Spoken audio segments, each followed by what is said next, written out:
Irmãos, vamos a 2 aos Coríntios, capítulo 3, versículos 6 a 18.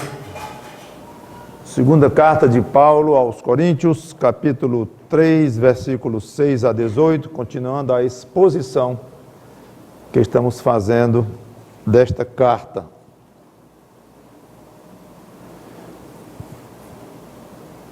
Na última pregação, eu comentei que no versículo 3, já do capítulo 3, Paulo, ao falar da carta de Cristo, disse que não era escrita com tinta, mas com o Espírito Santo, e que não era em pedra, em vez de dizer que não era em papiro ou pergaminho, não era em pedra. Aí eu até comentei, mas por que Paulo falou em pedra? Ninguém escreve em pedra, carta nenhuma.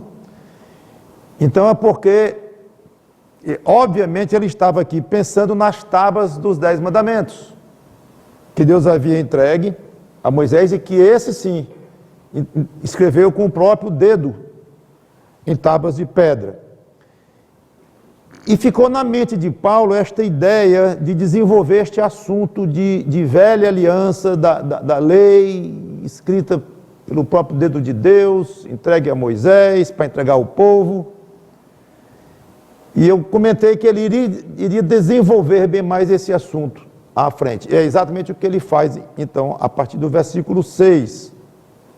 No versículo 6, ele fala aqui que a suficiência dele vem de Cristo. Aliás, vem de Deus. E ele diz então que foi exatamente de Deus que recebeu um ministério bem específico e que era uma espécie de uma novidade comparado com o ministério de Moisés. Pronto, agora ele entra fundo nessa questão dos dois ministérios. Não é bem o ministério de Moisés e o dele. Ele começa falando assim, mas termina sendo o ministério da velha aliança, claro, e o ministério da nova aliança. E ele faz muitas comparações, muitos contrastes entre uma e outra. Vamos ler. 2 Coríntios 3, de 6 em diante. No final do 5 ele diz, pelo contrário, a nossa suficiência vem de Deus. Aí o 6, para entender o contexto, o qual quem? Deus, o qual nos habilitou para sermos ministros de uma nova aliança, não da letra, mas do Espírito, porque a letra mata, mas o Espírito vivifica. E se o ministério da morte, gravado com letras em pedras, se revestiu de glória, a ponto de os filhos de Israel não poderem fitar a face de Moisés por causa da glória do seu rosto, ainda que desvanecente, como não será de maior glória o ministério do Espírito? Porque se o ministério da condenação foi glória, em muito maior proporção será glorioso o ministério da justiça. Porque, na verdade, o que outrora foi glorificado neste respeito já não resplandece diante da atual sobreexcelente glória. Porque se o que se desvanecia teve sua glória, muito mais glória tem o que é permanente. Tendo, pois, tal esperança, servimos-nos de muita ousadia no falar. E não somos como Moisés, que punha véu sobre a face, para que os filhos de Israel não atentassem na terminação do que se desvanecia. Mas os sentidos deles se embotaram, pois até o dia de hoje, quando fazem a leitura da antiga aliança, o mesmo véu permanece, não lhes sendo revelado que em Cristo é removido. Mas até hoje, quando é lido Moisés, o véu está posto sobre o coração deles. Quando, porém, algum deles se converte ao Senhor, o véu lhe é removido, ou retirado. Ora, o Senhor é o Espírito. E onde está o Espírito do Senhor, aí há liberdade. E todos nós, com o rosto desvendado, contemplando como por espelho a glória do Senhor, somos transformados de glória em glória, na sua própria imagem, como pelo Senhor, o Espírito. Vamos orar. Santo Deus, nosso bom Pai, dá-nos sabedoria para entender um pouco, explicar o que está aqui escrito, não com palavras fáceis, não com figuras fáceis, não com explicações fáceis, mas podemos entender o suficiente para ganharmos muito com o ensino destas verdades aqui e que possamos traduzir isto em prática cristã. Ser com cada crente que é aqui, com a edificação de cada um em Cristo e com os que, porventura, vão ouvir esta pregação e não têm ainda a salvação em Cristo, não tem esta glória na própria vida proveniente de uma nova aliança no sangue de Cristo. Salva pessoas através desta pregação. É o que nós te suplicamos em nome do Senhor Jesus Cristo. Amém.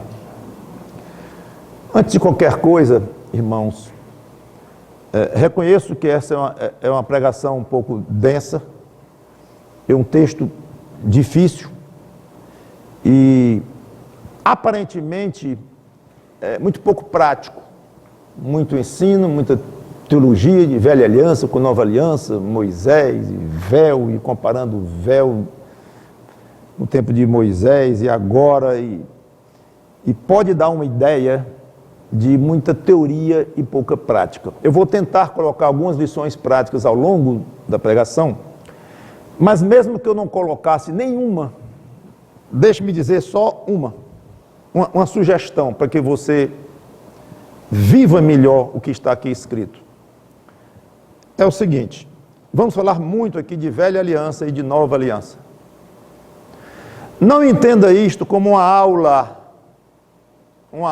do pastor, que por acaso está no púlpito, podia ser até numa classe da escola dominical, ou até mesmo numa classe fechada lá, num seminário teológico. Velha aliança, com algumas características, a nova aliança aqui, você aprende aquilo, e como uma cultura bíblica, você fica melhor na doutrina, melhor na teologia, e pronto. Não, ótimo que você fique melhor na teologia, na doutrina, tudo bem. Mas olhe, cada vez que você ouvir sobre nova aliança, aliança do Espírito, aliança de justiça, se você é crente, pense assim, eu entrei nesta aliança. Esta aliança tem tudo a ver comigo. Se a minha vida não fosse agora vivida dentro de um contexto que eu estou na nova aliança, seria completamente diferente. Então, afeta de uma maneira ultra, super, hiper prática o fato de você estar na nova aliança. Então eu espero que quando eu falar da nova aliança, eu não esteja falando de algo distante de você, apenas como um elemento para você compreender um pouco mais o que a Bíblia ensina sobre essa tal dessa nova aliança. Eu espero estar falando de algo em que você entrou, de algo que tem tudo a ver com você, que a sua vida foi completamente afetada por esta nova aliança. Você foi chamado por Deus para fazer parte deste acordo espetacular, que é esta nova aliança que Ele fez, Deus, com seus eleitos, através do custo do sangue do Senhor Jesus Cristo. Então, por favor, não procure se exercitar nisto, e entender que eu estou falando de uma coisa que lhe toca a alma fortemente, como se eu falar de alguma coisa que você valoriza nesta vida, você fica com os ouvidos abertos, e não só os ouvidos, mas o coração vibra de alegria ou se entristece quando se fala uma coisa que você valoriza demais. Então eu espero logo no início tentar mexer com você, no sentido de que a nova aliança, não, se você é crente, a nova aliança não deve ser uma coisa longínqua, externa a você, meio vaga, apenas um elemento de uma aula de teologia. Não é a sua própria vida, esta nova aliança. Então, o primeiro contraste que Paulo faz aqui é versículo 6, quando ele fala da nova aliança, o qual nos habilitou para sermos ministros de uma nova aliança. Ele não fala aqui a expressão velha aliança, é implícita, mas só falar da nova, é claro que há uma velha. A velha aliança, ou a antiga aliança, ou o Antigo Testamento, como se fala, é a lei de Moisés, que também é outra expressão que significa o que quer dizer a mesma coisa. Com todo o seu sistema sacrificial de animais, cujo sangue apontava para o sangue do Senhor Jesus Cristo, a adoração no templo, e antes do templo no tabernáculo, ou naquele tabernáculo que Deus mandou Moisés erigir no deserto, e depois em algumas cidades, antes de ser o templo definitivo feito em Jerusalém. As festas, muitas festas religiosas que Deus prescreveu naquela lei, comemorações, rituais, tudo apontando para o Senhor Jesus Cristo. Tudo, até os materiais, as cores dos materiais usados, tudo. Essa é a velha aliança, ou a lei de Moisés. A nova aliança, feita por Deus com base no próprio sangue do Senhor Jesus Cristo e tudo que acompanhava o ministério de Cristo, com o consequente cancelamento das coisas provisórias. Paulo fala nisso. Aqui, o livro de Hebreus fala abundantemente nesse aspecto provisório da lei de Moisés, que foi suprimido, deixou de ter sentido. Mais um contraste, quando ele diz aqui, não da letra, ou seja, não a aliança da letra, mas do Espírito, porque a letra mata, mas o Espírito vivifica. A lei que Deus deu para o povo seguir tinha o propósito básico de demonstrar que era impossível de ser cumprida, porque ela exigia um comportamento absolutamente perfeito do judeu ou de qualquer um, especialmente do judeu na época, mas para qualquer ser humano, o que era de se esperar, e lógico e óbvio, porque tratava-se de criaturas se comportarem diante de um Deus infinitamente santo. Então, para esse Deus aceitar a adoração, aceitar ter comunhão, relacionamento com uma pessoa, esta pessoa teria que ter um comportamento santo também, puro, porque Deus não convive com pecado. Então a lei veio para mostrar aos homens o tanto que eles são pecadores. Paulo explica isso em Romanos também. O tanto que eles são pecadores. Está aqui, ó. Vocês querem chegar a mim pelos próprios meios? Vocês querem fazer algo de vocês próprios para chegarem até mim, para escaparem da condenação onde vocês já estão condenados? Vocês querem minha comunhão, querem minha presença? Então vocês vão proceder assim, assim, assim, assim. Esse foi o propósito da lei. Aí o homem olhava e disse: Senhor, não dá. Não dá. Eu não sigo esta lei aqui 1 hora da minha vida, e não dá. Pois é exatamente isto que Deus queria.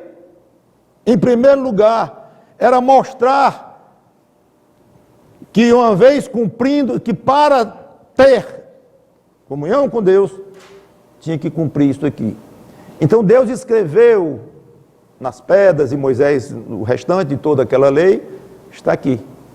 Então a pessoa ter conhecimento daquilo, ler e saber como era, isso não trazia vida por si mesmo. Ao contrário, a pessoa ficava cada vez mais convencida de quanto estava longe de Deus, de quanto estava sem condições.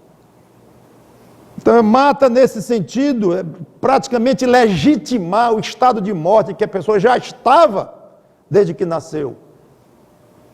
Não traz vida nenhuma, é uma coisa fria.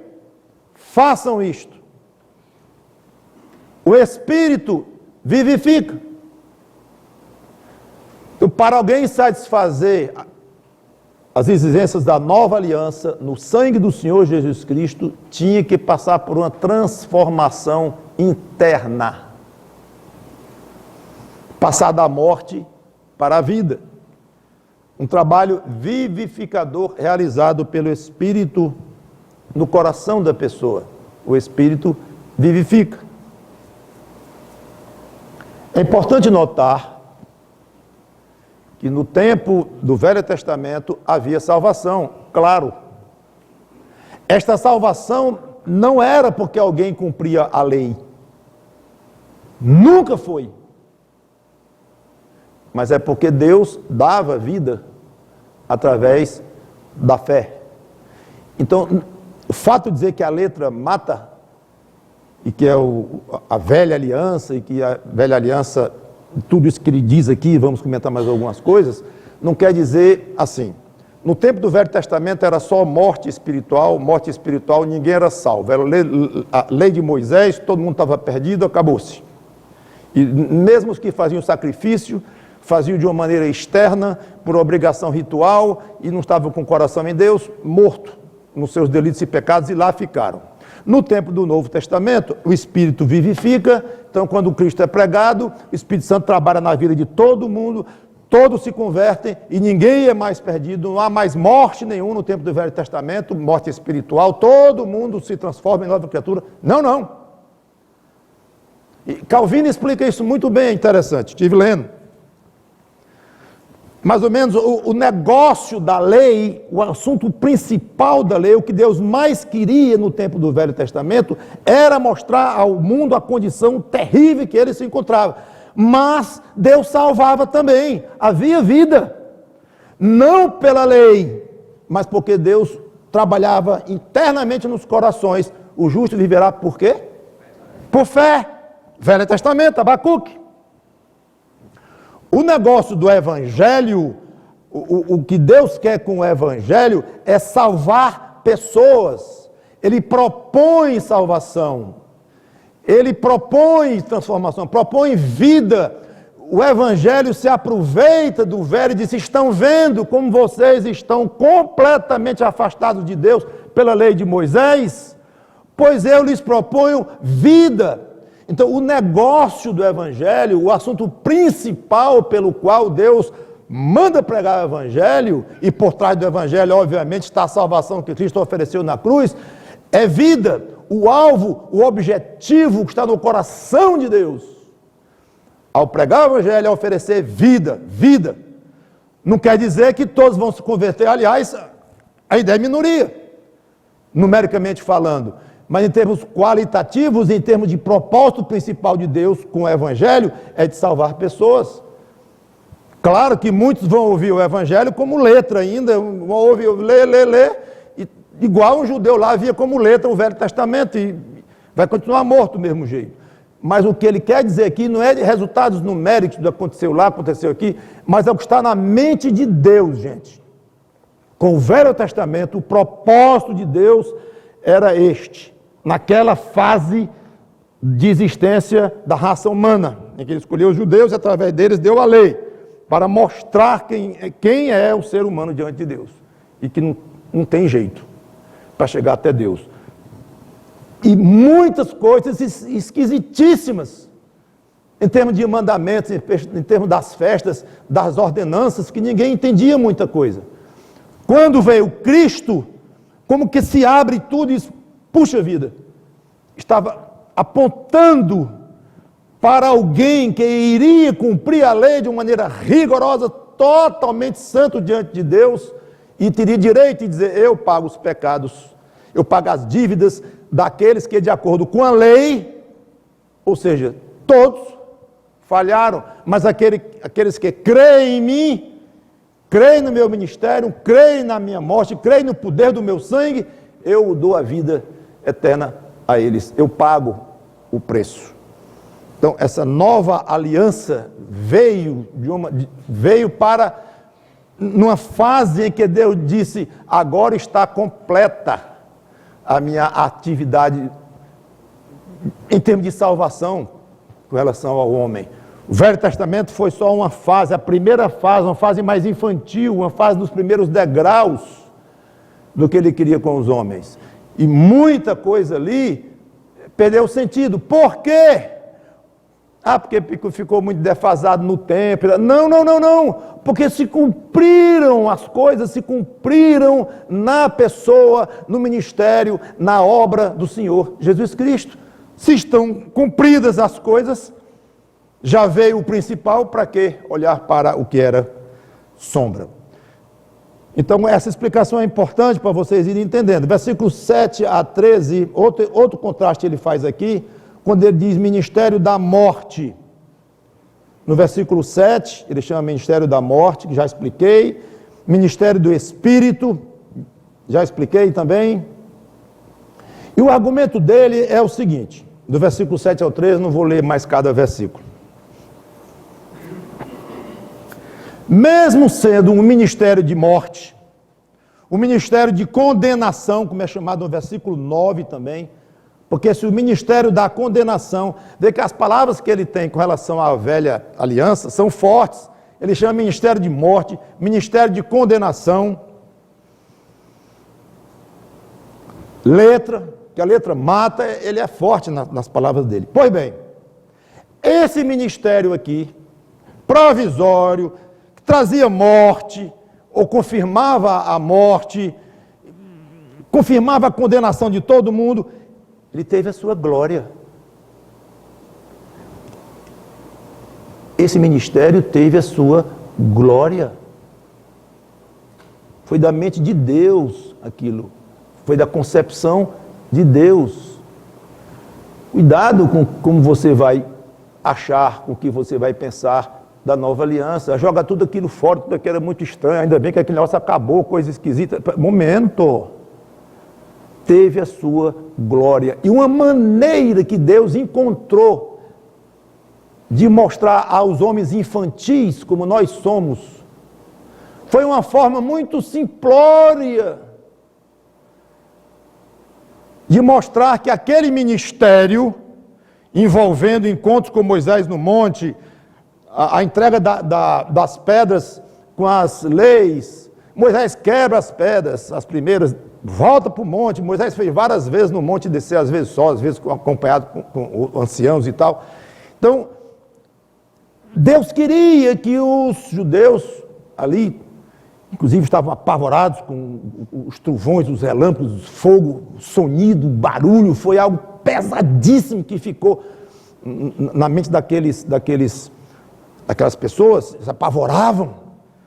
Mas Deus quis algo mais, com relação à glória de tudo aquilo, e algo muito fino, muito especial, além dos trovões e dos relâmpagos e do fogo e do barulho e do tremor, bem diferente. A face de Moisés brilhava quando Moisés vinha do monte, depois de falar com Deus.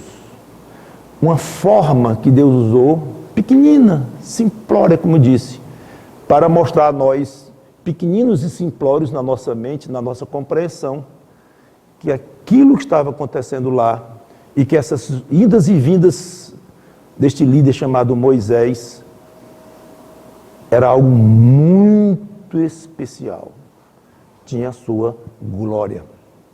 Êxodo 34, todo mundo.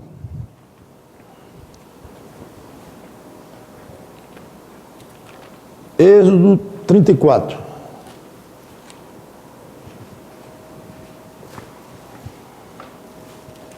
Versículos 29 a 32. Diz assim: Quando desceu Moisés do monte Sinai, tendo nas mãos as 2 tábuas do testemunho, sim, quando desceu do monte, não sabia Moisés que a pele do seu rosto resplandecia, depois de haver Deus falado com ele. Olhando Arão e todos os filhos de Israel para Moisés, eis que resplandecia a pele do seu rosto, e temeram chegar-se a ele. Então Moisés os chamou, Arão e todos os príncipes da congregação, tornaram a ele, e Moisés lhes falou. Depois vieram também todos os filhos de Israel, aos quais ordenou ele tudo o que o Senhor lhe falara no Monte Sinai. Então, não continue lendo não, pare aqui. Então, esse brilho na face de Moisés era como um pequenino reflexo da glória de Deus, mostrando que aquilo era muito especial e muito glorioso. Se o ministério da morte teve a sua glória, esse é o raciocínio de Paulo, dos versículos aqui 6 a 13, 7 a 13, seria de se esperar que o ministério do Espírito e da vida tivesse também glória, e não apenas que tivesse glória, mas uma glória muito maior do que a glória do outro. O outro era o ministério de morte e de condenação, teve sua glória. Esse aqui é o ministério do Espírito, o ministério de vida. Ora, vai ter glória também, porque vem de Deus, envolvendo o Filho dele, o sangue do Filho dele. Pois é, deve ter glória, mas um minutinho, não é para ser uma glória muito maior do que a outra, não? É para se esperar que seja mesmo. Essa é a tese de Paulo aqui. E foi exatamente o que aconteceu.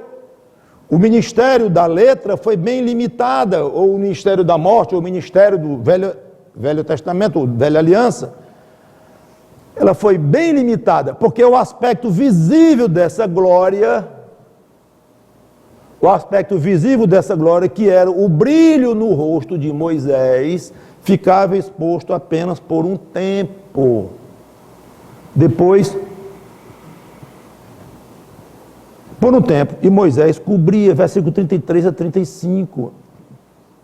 Tendo Moisés acabado de falar com eles, pôs um véu sobre o rosto. Porém, vindo Moisés perante o Senhor para falar, ele removia o véu até sair. E saindo, dizia aos filhos de Israel tudo o que ele tinha sido ordenado. Assim, pois, viam os filhos de Israel o rosto de Moisés. Viu que a pele do seu rosto resplandecia. Porém, Moisés cobria de novo o rosto com o véu até entrar e falar com ele. É interessante que não diz o motivo pelo qual Moisés cobria o rosto. O motivo, 1500 anos depois, lá em Paulo, agora que o Espírito Santo explica o real motivo. Vamos para o nosso texto agora de volta.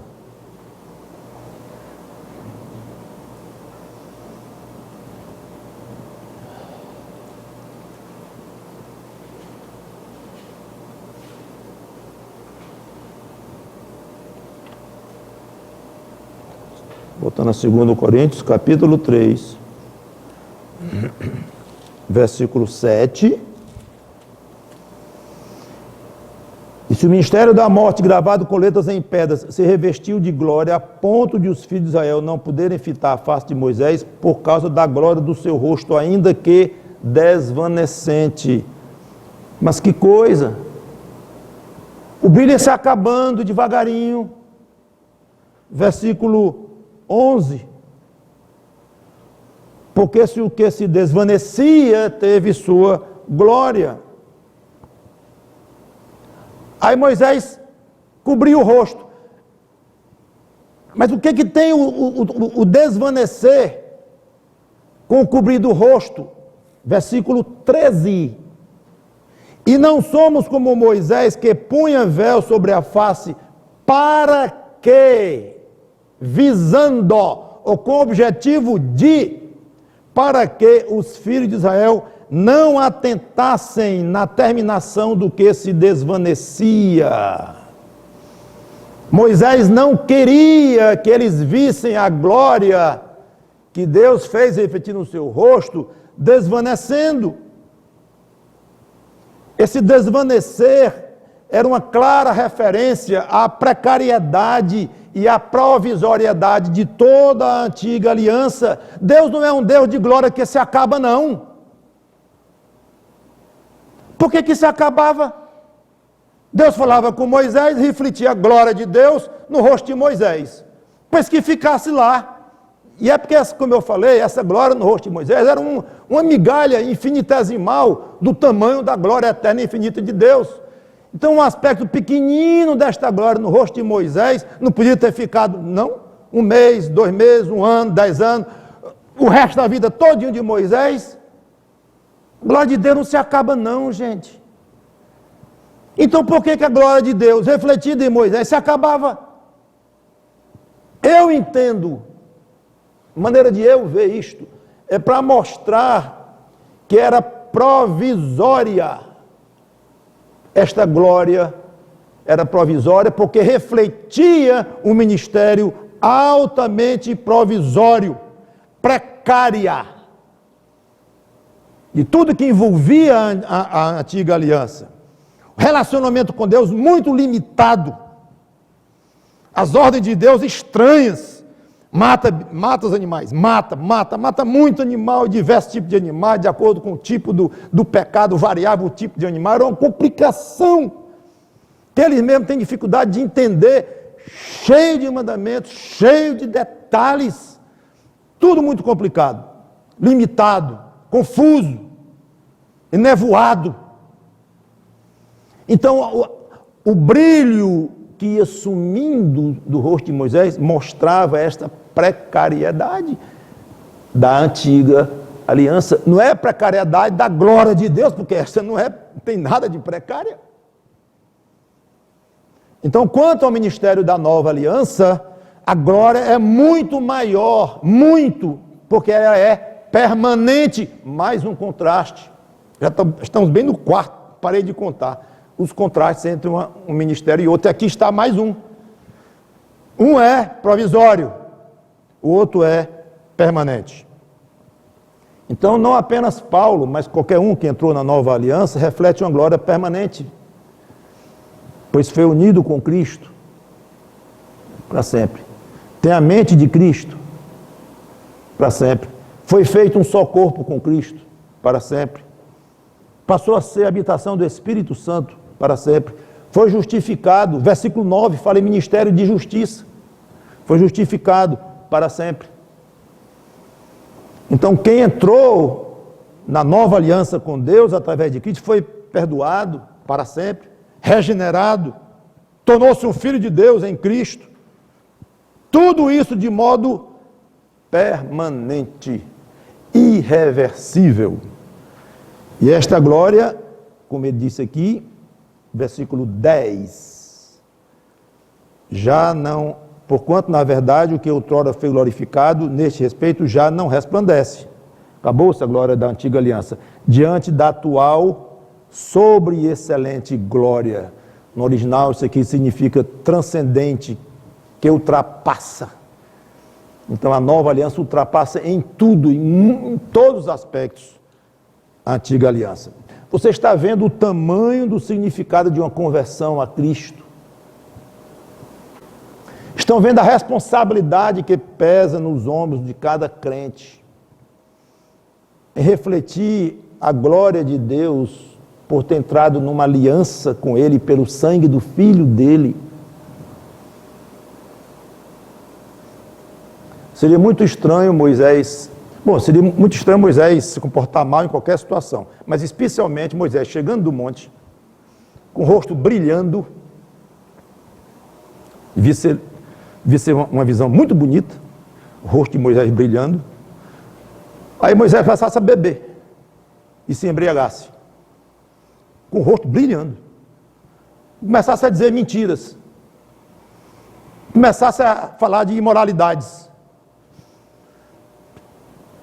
Seria algo absolutamente chocante. Já seria chocante, repito, ele fazer isso sem brilho nenhum no rosto. Era o líder de Israel.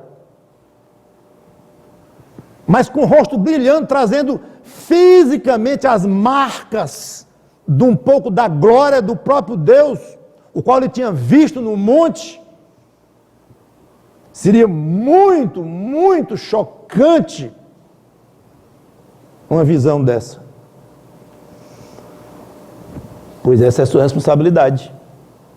Brilhar 24 horas por dia, porque a sua glória, a glória que você reflete de Deus, por ter entrado na nova aliança, essa glória não termina como a glória de Moisés no rosto terminava. Então se a responsabilidade de Moisés, num certo sentido, era até maior quando o rosto estava brilhando, num certo sentido, imagine a nossa, cujo brilho não desaparece em momento nenhum. E é uma das belezas do ensino da conversão ao Senhor Jesus Cristo, como um novo nascimento, uma vez que nasce, é nova criatura. É lamentável o ensino de muitos evangélicos mesmo, que dizem que perde a salvação e se arrepender e ganha a salvação de novo. Aí, se for um pecado muito grave, perde a salvação de novo, aí reganha a salvação de novo. É uma pena, é uma doutrina que mais confunde do que esclarece, além de ir contra o tamanho do sacrifício de Cristo. Não vou entrar nesses detalhes aí, mas é interessante isto, porque se eu perco a salvação e ganho, se eu perco o ganho, isso aqui fica furado, fica desobedecido. Eu estou hoje refletindo uma glória que eu tenho da nova aliança, aí eu perdi a salvação, a glória acabou, igual Moisés. Aí eu me converti de novo, eu reganhei a vida em Cristo, comecei a brilhar de novo, como agora um crente, novamente, como Moisés falou com Deus, lá volta Moisés com o rosto brilhando. Então não cabe, nem aqui cabe este ensino de perder a salvação, porque é contínua. E vamos explorar um pouco isso depois. Eu quero o versículo 12 agora. Tendo, pois, tal esperança, servimos-nos de muita ousadia no falar. Eu acho que era uma maneira aqui, antes de continuar no versículo 13, 14 em diante, é como se Paulo dissesse para aquelas pessoas lá em Corinto, aqueles falsos mestres: vocês entendem por que eu sou tão ousado naquilo que eu falo? Paulo estava sendo muito criticado pelo que ele dizia, por maneiras como ele falava, ele se colocava, dizia que ele se gabava demais dele próprio, da doutrina dele, do ensino dele, do ministério dele, estava sendo acusado disso. Então, vocês estão vendo, eu acho que é uma forma dele dizer no versículo 12, quando ele diz: tendo, pois, tal esperança, servimos-nos de muita ousadia. É uma palavra forte no original, quase um atrevimento, mas no bom sentido. O atrevimento tem um sentido pejorativo, mas é uma ousadia, é forte. Então eu reconheço que eu sou, Paulo dizendo, eu sou ousado quando eu falo, e não abro mão de certas coisas, das coisas que eu ensino do Evangelho, não abro mão, e do meu comportamento, não abro mão, e da minha convicção de apostolado, não abro mão, e do meu ministério, não abro mão. Mas o senhor é muito ousado, sou muito ousado em algumas coisas, nesse contexto daquilo que eu ensino, do que eu falo. Por quê? Por causa do tamanho da minha esperança. Diz aqui: tendo, pois, tal esperança. Vocês estão entendendo agora? Eles não iriam entender muita coisa não, mas pelo menos Paulo está dizendo: o tamanho da minha ousadia naquilo que eu falo e como eu me coloco é proporcional ao tamanho da esperança que eu tenho na nova aliança, em Cristo, na salvação da qual fui premiado, sendo eleito por Deus e aceitando Cristo como Salvador e me arrependendo dos meus pecados. Eu ganhei esta salvação. Então eu tenho uma esperança enorme neste Evangelho que eu prego, uma esperança deste tamanho. Por isso a minha ousadia é deste tamanho. E aqui vem a lição prática para você, para mim. Fale com ousadia as coisas do Evangelho do Senhor Jesus Cristo, com convicção, com esperança muito firme naquilo que você está de fato depositando as suas esperanças. Vão criticar, vão me perseguir, vão me chamar de politicamente incorreto, vão me discriminar na faculdade, no trabalho, seja assim. E você sabe que talvez esse tipo de reação nossa influencie mais do que nós pensamos, nosso comportamento. Talvez a gente não pense de uma maneira muito consciente, assim: eu não vou fazer isso, por isso, porque eu fico encabulado, porque isso. Não sei, talvez não tão claramente na própria cabeça, mas provavelmente explica muito da sua timidez em falar das coisas do Evangelho, ou usando a palavra que Paulo usou, a falta de ousadia que Paulo teve. Só que lembre-se, a ousadia dele era proporcional à esperança que ele tinha. Então, meu irmãozinho e minha irmãzinha, se você tem uma esperança forte, firme, convicta mesmo no Senhor Jesus Cristo, e faz disso alguma coisa na sua vida para você crescer no conhecimento de Deus, estudando e pensando, refletindo nas coisas do alto, obedecendo Colossenses 3:2, pensar nas coisas que são do alto, não esqueçam da terra. Então, naturalmente, esta ousadia vai chegar a você. O que isso significa? O seguinte: se você chegar à conclusão, eu não tenho sido ousado na pregação do Evangelho, na afirmação das coisas que eu digo, não é nem ousado como evangelista, falando para todo mundo do Evangelho, distribuindo folheto e tal, não estou falando isso, por melhor que seja isso, mas não estou falando disso.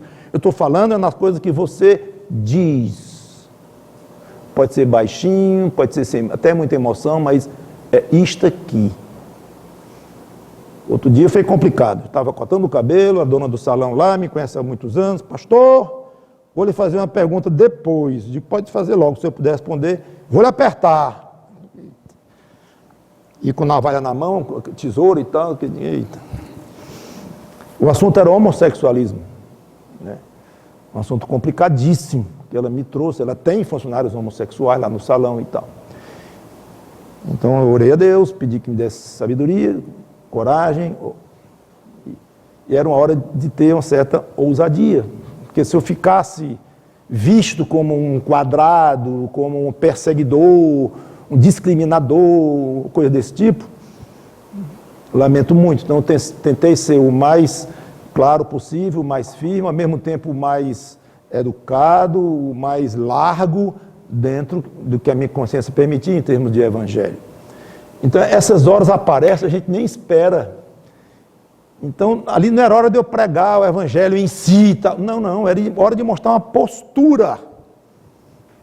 É essa postura que eu estou falando, sua, de firmeza naquilo que fala, independente das consequências, por piores que essas consequências sejam. Então esse eu ia dizer atrevimento, até que podia dizer mesmo, mas essa ousadia, lembre-se, é proporcional à sua esperança, ao que você leva a sério no seu coração quanto às coisas de Deus. Talvez seja uma forma de você se autoavaliar, uma forma que você nunca pensou. Como é que anda a minha maneira de me posicionar diante das pessoas e dos parentes, dos amigos e tudo? A minha firmeza está fraca. Eu ando vacilando, eu escorrego aqui, me pergunto uma coisa, eu saio pela tangente ali, eu não quero confusão e tudo. Isso pode refletir pouca esperança. Eu vou logo mais direto. Pouco amor ao Senhor Jesus Cristo, às coisas dele, à palavra dele, à doutrina dele, ao ensino dele, à nova aliança no sangue de quem? Dele.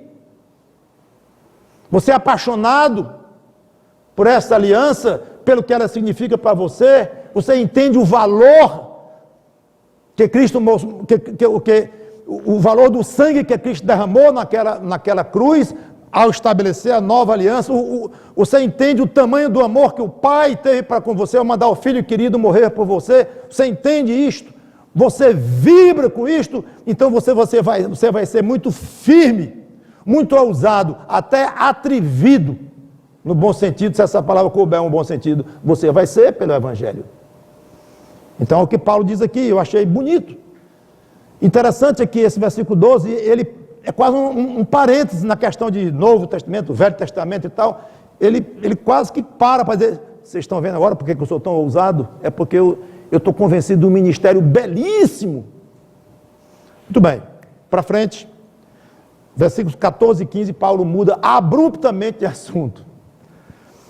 Muito interessante a maneira como Paulo dirige, e 2 Coríntios é típico disso. Ele muda para ali, muda para lá, e ele pega uma figura e usa o mesmo elemento da figura, mas muda o sentido da figura, como vai fazer com o véu aqui, já. E a gente tem que ir atrás de Paulo, tem que ir atrás do raciocínio dele, do pensamento dele, e orando a Deus, pedindo entendimento, que é difícil acompanhar muitas vezes o pensamento e o raciocínio de Paulo, e até a lógica, às vezes, escapa a nós. Então, no versículo 14 e 15, vale a pena eu ler de novo, mas os sentidos deles se embotaram, dos judeus, claro, né? Pois até o dia de hoje, quando faz a leitura da antiga aliança, o mesmo véu permanece, não lhe sendo revelado que em Cristo é removido. Mas até hoje, quando é lido Moisés, o véu está posto sobre o coração deles. Muito bem. Ele passa agora a falar da dureza dos judeus. Ele fala aqui, os sentidos deles se embotaram. No grego significa entendimento, percepção, aqui no sentido espiritual. Deles aqui, ele se refere aos filhos de Israel, conforme está claro no versículo 13, que eu não vou ler. Se embotaram, literalmente significa revestir ou recobrir com uma pele espessa, ou endurecer alguma coisa com um calo. Surgiu um calo no dedo e aquele dedo ficou embotado, no sentido dele não é mais tão sensível quanto era antes, porque aquele calo está evitando a sensibilidade, embotou. Nesse sentido aqui. Então, claro que metaforicamente é tornar o coração endurecido, insensível. Então, Paulo está dizendo o seguinte: Cristo veio, iniciou a nova aliança, derramou o seu próprio sangue, tudo o que estava apontado na lei, o que estava na lei, figuradamente apontando para ele, foi cumprido, então o que era antiquado perdeu o sentido. O sangue de animais já poderia ser dispensado, porque o próprio sangue de Cristo já foi derramado, já tinha sido derramado. Não teria mais o ofício dos sacerdotes, porque o sumo sacerdote que vive eternamente, o definitivo, ele próprio já havia intercedido junto a Deus pelos pecadores e oferecido a si mesmo na cruz, como sumo sacerdote e como oferta ao mesmo tempo, como sacrifício ao mesmo tempo. Não teria mais sentido adorar no templo, porque o véu já tinha sido rasgado, nós já tínhamos acesso, agora diretamente ao Pai, através do sangue de Cristo. Antes o acesso que nós tínhamos era através dos sacerdotes e do sumo sacerdote, que uma vez por ano entrava depois do véu, lá no Santo dos Santos. Não precisa mais, porque nós já entramos diretamente no trono de Deus, pelo sangue de Cristo, não precisa mais o templo. O problema é que a maioria dos judeus não percebeu isto. Cristo tinha vindo uns 30, 40 anos antes de Paulo escrever esta carta. Não compreenderam na época que Cristo era o Messias prometido a Israel e que havia se tornado o Salvador do mundo, tendo cumprido perfeitamente a lei. E essa incompreensão Paulo compara a um véu no coração deles. Foi colocado um véu lá. Então, a figura do véu está mantida, que estava falando no véu de Moisés. Mas agora ele muda o significado. Antes era um impedimento físico, que Deus encontrou, mandando Moisés colocar um pano sobre o rosto, para os judeus não virem o brilho diminuindo, que mostrava a imperfeição da lei, como eu já coloquei. Agora o véu é outra coisa. Não é mais um pano no rosto de Moisés. Ele é um impedimento espiritual para compreender o ministério e a pessoa de Cristo, que cumpriu e deixou para trás a velha aliança.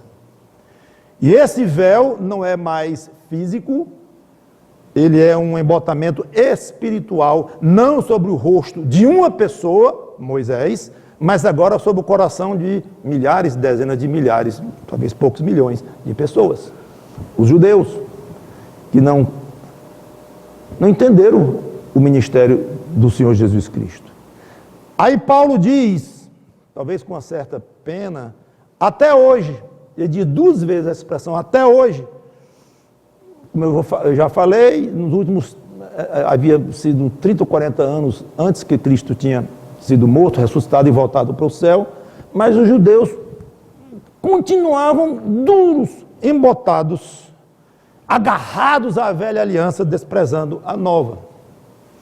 Aí diz Paulo, e nós vamos dizer o quê? Faz 2000 anos que o embotamento continua no coração deles. 2.000, pode ser mais 100, mais 200, mais 500, até Cristo voltar. E nós, pelo menos nós os chamados pré-milenistas, que eu não vou explicar agora, mas cremos que o povo de Israel vai se converter em massa, a ponto de Paulo dizer em Romanos 11, e todo Israel será salvo. Como se dissesse, todo Israel terá o véu retirado no momento certo, mas ainda não chegou. Ouve-se falar em conversões de judeus lá, cada vez mais, ainda de uma maneira muito discreta. Eu li um livro recentemente sobre conversões de judeus em Israel, lá em Israel mesmo, igrejas mais ou menos assim escondidas, e parece que de uma maneira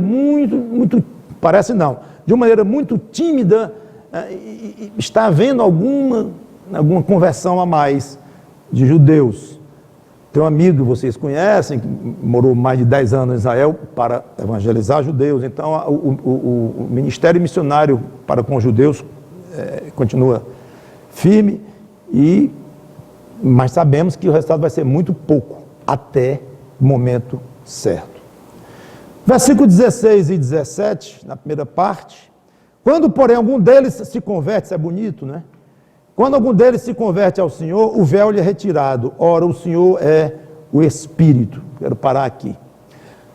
A cegueira não era para todos, sem exceção. É gostoso isto. De vez em quando, como Paulo diz, alguém se convertia ao Senhor. Agora começou a dificuldade do uso da palavra Senhor por Paulo. A discussão, já vão 2000 anos, os comentaristas, os estudiosos discutindo quem é Senhor aqui. É Cristo, é Deus triuno, é o Espírito Santo, não é muito fácil, eu não vou descer muito fundo com vocês nisto não, porque realmente não muda muito o resultado. Mas quando ele diz aqui, quando algum deles se converte ao Senhor, deve ser a Cristo, a pessoa específica de Cristo que ele está falando. Agora eu quero uma observação importante com vocês fazer. Veja como Paulo usa o tempo todo o tempo passivo, quando fala da incapacidade espiritual, que dá lugar, que gera a dureza e impede a conversão. Não lhe sendo revelado que em Cristo é removido. Alguém não revela para eles. O véu está posto sobre o coração deles. Alguém pôs o véu no coração deles. Quando alguém se converte, o véu é retirado. Alguém retira. Tempo passivo. Constantemente aqui. Todo o processo de conversão, tanto de judeu como de gentio também, de acordo com as Escrituras, é dirigido e controlado por Deus. O Deus triuno. É Deus quem revela a nova aliança. É Deus quem tira o véu do coração do pecador. É a observação que eu queria fazer. Mas então, continuando, ele diz, o Senhor é o Espírito. De maneira misteriosa, Paulo identifica o Senhor com o Espírito Santo. Se o Senhor aqui significa Cristo, então Paulo está unindo a pessoa de Cristo com a pessoa do Espírito Santo, no mesmo sentido em que Cristo uniu a sua própria pessoa com o Pai, quando disse, eu e o Pai somos um. Então seria uma forma de Paulo dizer, Cristo e o Espírito são um. Não é unindo as pessoas no sentido de dizermos que Deus é uma só pessoa, chamada de 3 formas diferentes, que isso é uma heresia. Deus é um só Deus, que existe na forma de 3 pessoas, iguais entre si, mas ao mesmo tempo distintas entre si. Então, quando eu digo que Paulo aqui uniu Cristo com o Espírito Santo, já corri para dizer, no sentido em que o próprio Cristo disse, eu e o Pai somos um. Não é fundindo uma pessoa na outra a ponto de desaparecer as características pessoais que limitam ou que mostram cada pessoa, limito no sentido de definem melhor cada pessoa da Trindade. Pode ser também que o Senhor aqui não se refira a Cristo, sendo uma maneira de simplesmente Paulo chamar o Espírito Santo também de Senhor. Como deve ter chamado Cristo quando alguém se converte ao Senhor, a Cristo. Aí diz, o Espírito é o Senhor, Cristo é o Senhor, o Espírito é o Senhor. Ou seja, seria uma maneira dele declarar claramente a divindade do Espírito Santo. Mas como eu falei, irmãos, isso não muda o que está dito aqui, ou seja, a evidência da divindade do Espírito Santo. Quer dizendo que Cristo e o Espírito Santo são um, como Cristo e o Pai são um, quer dizendo simplesmente o Espírito Santo é Senhor, tanto quanto Cristo é Senhor, de uma maneira ou de outra. Esta passagem é bom você saber disto, é uma passagem clássica sobre a divindade do Espírito Santo. Você que gosta de ir mais fundo na doutrina, na teologia, que ensina, que gosta de aprender, essa é uma passagem clássica sobre a divindade do Espírito Santo.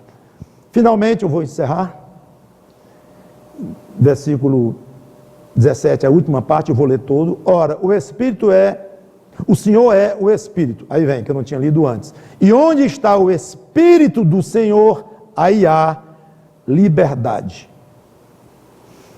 Fiquei pensando, mas Paulo, liberdade, o que liberdade tem a ver com o nosso assunto? Estava falando aqui em véu, em cegueira espiritual, em botamento para entender a nova aliança em Cristo. Aí você vem com liberdade. Liberdade é oposto à escravidão, fala de escravidão. Então eu pensei o seguinte, liberdade teria o sentido aqui de se ver livre da venda espiritual, do véu espiritual, uma liberdade de enxergar. Não sei se você já brincou de cabra cega na sua infância, eu já. É ruim, aquela venda em cima do rosto. É uma sensação interessante mesmo, é de uma falta de liberdade mesmo. Embora você pode sair correndo, mas quem quer sair correndo para se esborrachar em cima de um poste? Então a cegueira, ela lhe trava. Ela rouba a sua liberdade. Primeiro, a liberdade de ver, de enxergar as coisas, de optar só em olhar, eu quero ir por aqui, eu quero ir por ali. Você não tem essa opção. Você está escravo, num certo sentido, da sua cegueira. Você precisa de alguém para pegar na sua mão e lhe trazer. Você não opta por você próprio. Então, fala muito, eu fiquei pensando, a cegueira tem muito a ver com falta de liberdade. Embora nós pudéssemos falar de liberdade de uma maneira geral, liberdade no sentido de não ser escravo da lei, não ser escravo do pecado, que tem tudo a ver com as Escrituras, mas eu quero enfatizar aqui este aspecto da liberdade quando a cegueira é tirada. Foi tirada de você, foi tirada de mim, o véu, embora não sejamos judeus, mas usando a mesma figura aqui, o nosso embotamento espiritual para enxergar Cristo como Salvador foi tirado. Aí nós enxergamos e adquirimos uma liberdade enorme agora, inclusive a liberdade de enxergar as Escrituras pelos olhos de Deus e agir desta forma, e é um verdadeiro espetáculo, esta liberdade de enxergar as coisas de Deus. Última pergunta, quando você acorda de manhã, alguma vez você já pensou assim, sou livre, sou uma pessoa liberta, no sentido geral da liberdade espiritual, da salvação em Cristo e não mais escravo do pecado e tudo, como a Bíblia desenvolve muito, mas eu quero perguntar dentro desse contexto aqui, de enxergar, eu sou livre, eu tenho liberdade de ler as Escrituras e entender, não tudo, muita coisa está encoberta ainda para nós, claro, mas muito mais do que antes, e entender, mesmo de uma maneira assim, não tão clara, mas o rumo que as coisas de Deus seguem.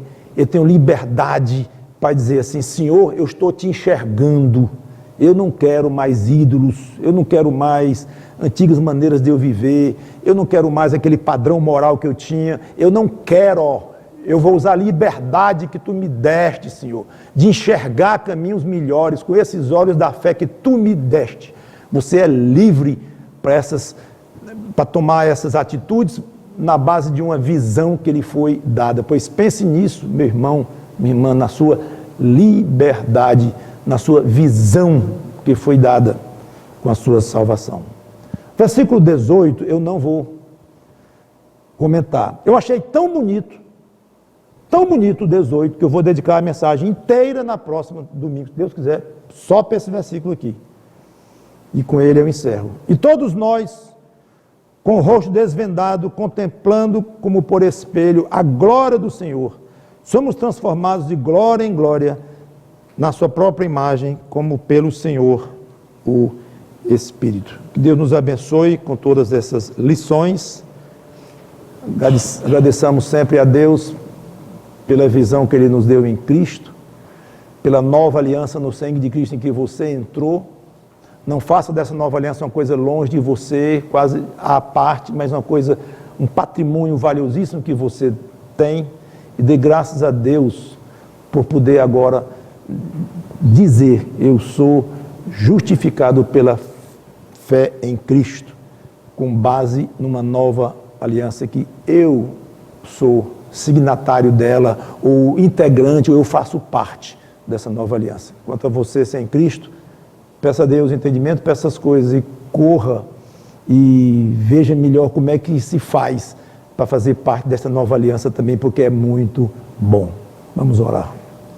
Obrigado, Senhor Deus, por essas coisas ditas e colocadas aqui de uma maneira tão imperfeita, de uma maneira tão precária, mas é porque o entendimento é curto mesmo, é pequeno, e as tuas coisas são grandes demais para caber na nossa mente de formiga. Muito obrigado, Senhor Deus, pela pequenina condição que tu deste aos teus crentes, pelo teu Espírito que em nós habita, de entendermos algumas coisas.